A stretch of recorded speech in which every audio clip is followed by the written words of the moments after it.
Vi har Pythagoras.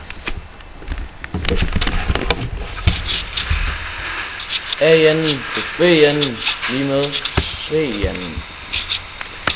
A er 3, B er 4, og C er C. 3 gange 3, det er 9. 4 gange 4, det er 16. Og C er C. 9 plus 16 er 25, og det sætter vi ind i kvadratrodet, og det samme gør vi med C i anden for at ophæve i anden. Kvadratroden af 25 er 5, så det vil sige, at C er lige med 5. Her har vi et eksempel på Pythagoras. Stort A, stort B og lille c er vinklerne. Lille a, lille b og lille c er linjerne. Der er to kateter og en hypotenuse. A, lille b er kateter. Lille c er hypotenuse.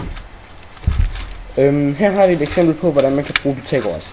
Vi har taget og målt fra legehuset ind til muren på skolen og videre fra muren op til hovedindgangen 14 meter og 48 meter, og har regnet ud med A i anden plus B i anden lige med C i anden, hvor langt der er fra hovedindgangen og hen til legehuset i en linje.